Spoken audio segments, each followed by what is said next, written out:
The weight of anxiety. Hey guys, what's up? Welcome back to my channel. For those who don't know, my name is Renee, and today I wanted to talk about something that I have struggled with for years, and within the last couple months have finally figured out what helps me and buckle down the weight of anxiety.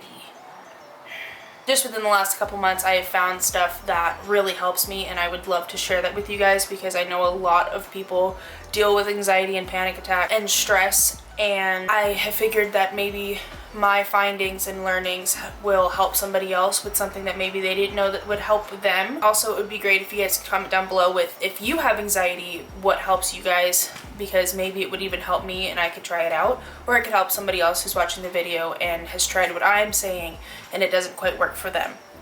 So before we get started, I'd like to say go ahead and follow all of my social media links down below. Also, the subscribe button is there, and I would love if you haven't already to subscribe to my channel because I would love to have my little family grow. Let's get started. Also, I am sitting in front of my window and it is open, so if you can hear a lot of wind, I also have this little weird thing in my room where when I have the window open and my door is not open, I have it's like a flap of some sort, and it closes, and I don't really know what it is, so if you can hear that, I apologize. I'm also not the only one home. My dad is home, so if you hear him or any of the dogs, then I am greatly sorry for that. So the first thing that I want to talk about is how to get through things when you have a lot on your plate. What decisions can you make to redirect your thoughts and your emotions, and what you can do about it. So when you have a lot on your plate, it's so easy to get stressed out and to get overwhelmed, and automatically, to me or with me, anxiety clicks. And so there have been times where I've been with Melissa and we're in the car or just hanging out, and I get easily overwhelmed and stressed thinking about what I need to do this weekend and everything that I need to get done. For those people who know, I do work 40 hours a week plus sometimes.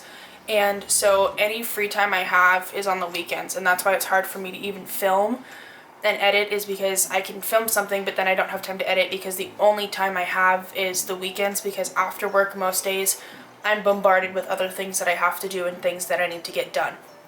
So it's really easy for me to feel like I have no time for myself, for me to be able to do things, something as simple as even doing laundry that you can kind of leave and it takes about an hour and a half, and then you can come back to it. Even something like that is really hard for me to do. So like I said, I get overwhelmed easily, and I tend to take it out on Melissa because she's there, and I get so stressed out, and my stress and anxiety completely changes my attitude, and I have always struggled with trying to redirect that and not take it out on others, and that's something that I struggle very hardly with, is my attitude.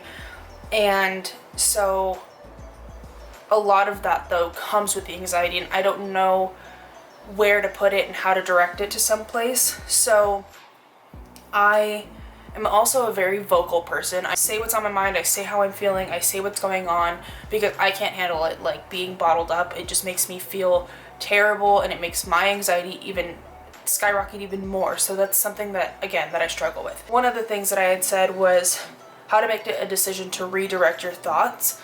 And so that's something as simple as, so when you're having anxiety or stress or even depression, you want to redirect where your thoughts are, because you're gonna get overwhelmed. So like I said, I have a hard time with doing laundry, I have a hard time with grocery shopping, I have a hard time just doing normal weekend things because I have other plans and other things going on, and then I'm thinking about the homework that I need to do, I'm thinking about how I could be filming or editing, or how I would love to do, all these different things, but I still have other adult responsibilities that I need to take care of.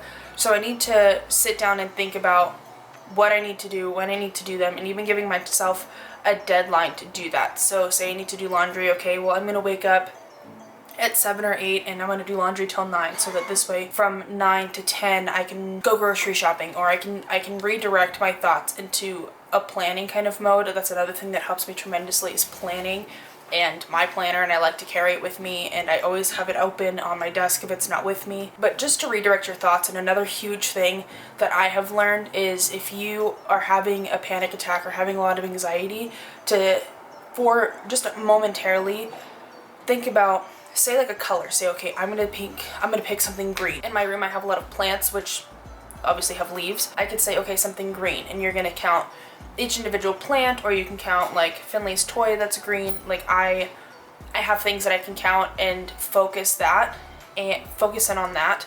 So that's one thing, like that's an example of putting your thoughts and attention somewhere else. Like I said, planning helps me, counting something like colors helps. You can think about what can I do about the situation, what can I change about it. If you can't change it, go back to that thought process and that decision making and say to yourself, okay, well, if I can't change this, what can I change? And that's your attitude about it. You can, if I can't change the fact that I have 6 different tasks that I need to do in a couple hours and I'm getting overwhelmed, okay, well, like I said, plan it out. Do something that's going to help you work through the panic attack or that anxiety instead of just letting your anxiety build, because the more you put off, okay, well, I have to do all this, the more you stress about it, the worse it's going to get instead of just doing that. And I have done that for so long, is just stressing about the anxiety that I have and it causing more anxiety than just doing the task itself. So another thing that helps me get through things, like I get really anxious when we're camping.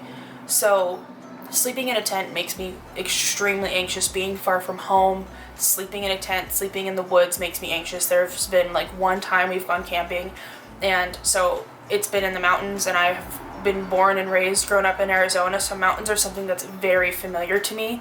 Even something like, just being in a mountain area, I'm more comfortable than being in the woods. And I've also watched my fair share of scary movies, and of course the main place that scary movies happens is in the woods, in the forest, so that probably has some subconscious thing as well to it. So I get really anxious when we camp, and I just think about the outcome that's going to come after my anxiety. So if I think about, okay, I have to go camping for a night or 2 nights, like don't focus on that, focus on the good parts of that. Okay, well, I'll be with my friends, I get to spend time with my girlfriend, we're going to tell stories, we'll have games, waking up early, even at like 5 or 6, and smelling fresh air and being around everybody and hearing nature. Like that is what would get me through that, is knowing the good times that would follow and the memories that would happen with that. I also get really anxious during piercings, not so much tattoos, but I've had over 20 different piercings. It's crazy to think about, like I can do that 10-20 times and I still get anxious about it. But I think about, okay, well, yeah, it's gonna hurt, but it's only gonna hurt for a couple seconds, but how happy am I gonna be after I get through that? So that's one thing that helps me, again, is thinking about the outcome. Something else that has also really helped me is meditation, and I know that that's a very cliche thing. Well, just meditate, and I have a hard time doing that. There's a lot, I don't do well with sound. I am very sensitive to sound. I get very annoyed easily with sounds. The place that I'm living at the moment, I'm living with my dad, and he is a very talkative and very loud person. Meditating, going back to that, is something that has helped me tremendously. The only thing is, being at home and trying to meditate is so hard because I focus on the sounds that are around me. But I have found when I'm able to meditate and it is a decently quiet time, and I can literally just sit down and relax and like completely go to a different mind state while laying in bed where I'm comfortable, is something that has helped so much. It puts me in the best mindset. Meditation, like I was saying, has helped a lot when I'm able to do so. Another cliche thing that has helped me a lot is working out and drinking a ton of water. Working out has always been something where I get angry. I don't know why it upsets me. I don't know why it makes me angry to do so, but when I'm there at the gym or even at my house working out, and again, thinking about the outcome of how I'm gonna feel, is helped so much, because I'm able to direct my anxiety and work myself out to the point where, okay, obviously you get tired after you work out, but being able to have those positive endorphins makes all of my stress kind of go away. I've been able to put that anxiety and that stress into something. Also, drinking a ton of water has helped. There's this thing that I read a couple years ago where if you feel tired and you just overload yourself with caffeine, you're gonna crash, where half the time when you feel exhausted or you feel tired is because you're dehydrated. So if you drink more water than you do caffeine when you feel tired, it helps so much. Well, for me at least, it helps, because it is usually more of the fact that I'm dehydrated than I am tired. So when I drink water, I feel energized, I feel better, my skin looks better. So yeah, so the typical cliche things that do work that people say is working out, meditating, eating better, which I'm terrible at doing, but when I do eat better, I feel better. That like ups me. is taking care of myself. Recently, I went and spoke to a psychiatrist, and I was really hesitant towards taking medicine. I didn't want to take it. I didn't want it to affect me in any way. I don't like even taking headache medicine unless I really need to. I don't take any kind of medicine unless it's like to the point to where it's absolutely needed. And I was getting so bad to where I was having a panic attack every day. It would take me 4 or 5 hours to come down from the panic attack, and I couldn't breathe, I couldn't focus, I couldn't work. It was completely disrupting my life. So I was like, I need to go get something, even if it's just for a short while, because I'm not okay right now and I don't know what to do to help myself be in a clear mindset and to just be able to relax and breathe. So I went and saw someone, and I've been taking citalopram. I know that's not the exact correct way to say it, but that's the gist of it. So that's what I've been taking, and it has helped so much, and it's directed for panic attacks, although it is an antidepressant. That's what it's labeled under. And I had told people that are close to me in my life, like, I went and talked to somebody, this is what they gave me, this is what I've been diagnosed with, and I was told so often, don't take an antidepressant because it's not good for you. People get addicted to them, people have a hard time with them, more people have suicidal thoughts with antidepressants. So there's a lot of negative feedback that I heard than anything positive. I was like, I'm gonna take one, I'm gonna take this for myself and see for myself how this is gonna work, and it has helped me so much. And I don't want to say that I have relied on the medication. I have definitely found other things before the medication, like working out and meditating, that has helped, but the medicine itself has been a tremendous help for me. Another thing that kind of worries me about taking the medicine is that it isn't supposed to be a long-term like helping aid for something like that. You will always have anxiety.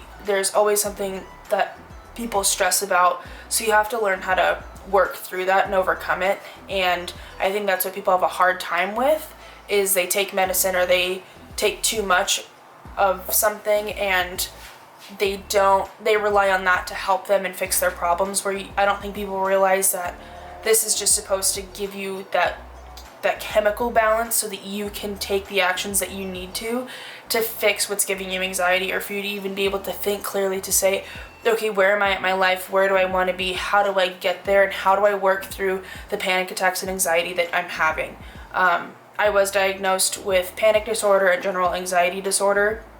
And like I said, the medicine I'm taking is for a panic disorder. I'm not technically taking an anxiety medication. It goes hand in hand. Panic disorder and general anxiety disorder are technically two different types of anxiety, and I'm kind of right in between them. But with my panic attacks that I get, I would lose my breath and my chest would lock up and I couldn't breathe. I also wasn't breathing properly, and that's another thing. And I know that it sounds very crazy to say that you don't even know how to breathe right, because that is something that you literally do every second of the day, is breathe. But yeah, a lot of times when you're so clustered and so overwhelmed, like I would just like get so worked up that I'd like hold my breath, and it would give me like heart palpitations because I wasn't breathing the correct way. So that's another thing, is learning breathing techniques would help so much for somebody who does have really bad panic attacks. Another thing to think about with anxiety is, what should you worry about? And with the meditation, I'm using an app called Headspace. This has helped so much. I know that there's like a free version, and then there's a version I think is like $8, and I use the free version, which just gives me like the basic meditation. And there is like different ones. There's like anxiety, there's stress, I think there's even depression, there's a meditative state for everything on that app, and it's helped so much with the meditation part of that. And in that, they say, think of anxiety or panic attacks as a cloud passing by, and don't cling to those thoughts. Don't cling to anxiety. Think about it something, okay, this is something that's coming, it's something that's over my head at the moment, and it's something that's going. So if you think about whatever's stressing you out in that way, it does help you to be like, okay, I can prepare for it. I'm in the middle of this, and now it's going away, and I have worked through each step of that, and I'm able to think clearly and process what is coming my way. You can also think of it as things happen for you and not to you. So you could do all of your homework and completely lose what you've done on the computer, or your dog could even eat your homework. and you could get so mad and so worked up and so anxious and stressed, and that could lead you to even having to rewrite everything. And you could sit there and think, why did this happen to me? Why is the world against me? Why did this, like, why me? And instead of thinking that and being negative and being stressed out and giving yourself all that anxiety, to think, okay, let me sit down, let me focus, let me think about what's going to come, how I'm going to handle it, and what is going to happen afterwards. And you can think about it, okay, well, I lost all of my homework, so now I have to take the next step and I have to rewrite everything. Okay, well, was there something in the paper I wasn't sure of? Was there something that I remember that was a key point that I really wanted to use, and take that and build off of that, and you could write a better paper than what you had started with. So there could be a positive outcome in that, and that's a way to think about that, is instead of why did this happen to me, well, what is it going to do for me? And that's going to give you another reason. Well, what is it going to do for me? And what it's doing for you is giving you another opportunity to write a paper that's going to be kick-ass. So when you're in a panic attack or having an anxiety attack or just being super stressed, alright, well, my camera just turned off, so if the angle or something is different, then that's why. Freaking out and giving into that is not really going to get you anywhere, so working yourself up, thinking about that and adding to that stress, again, isn't going to get you anywhere. So thinking about, okay, what can I do like this, but still recognize the fact that you're having a panic attack or that you're anxious or you're stressed, because if you just compress it and say, no, I'm not having that, I'm not going to do that, it might work for a short amount of time, but later on you're gonna blow up. Recognize that you're having a panic attack, but don't let yourself be negative and feed more into it and let yourself become even more overwhelmed, because again, like I said, it's not gonna get you anywhere. And I've had to learn that a very hard way, is that freaking out isn't gonna get you anywhere. So you just need to sit and realize what's going on and concentrate on what's important at that moment and what's gonna get you through that.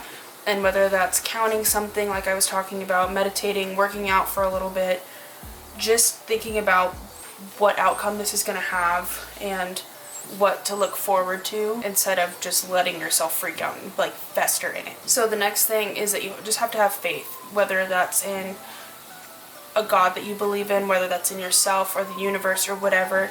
Just have faith that things will be better, and things do happen for a reason, and that everything is going to be okay, and this too will pass. And finally, what I have to say about anxiety and stress is that you are worth good things, and you are worth so much more than your anxiety, and it is not something that defines you, and it is something that you can definitely work through and find something that works. And I know how scary it can be in the middle of a panic attack and think like, I'm having a heart attack, or something bad is going to happen, and I'm by myself and I don't know what to do and I don't know what to think. It's okay to acknowledge that you're having a panic attack, but just know that you're worth millions, and there are people out there who will help you with anxiety and who understand and know what it's like to be sitting in the situation that you're in. And if you ever need someone to talk to, that I am most definitely here, and you can message me on anything and I will get back to you, especially if it's with anxiety or panic attacks.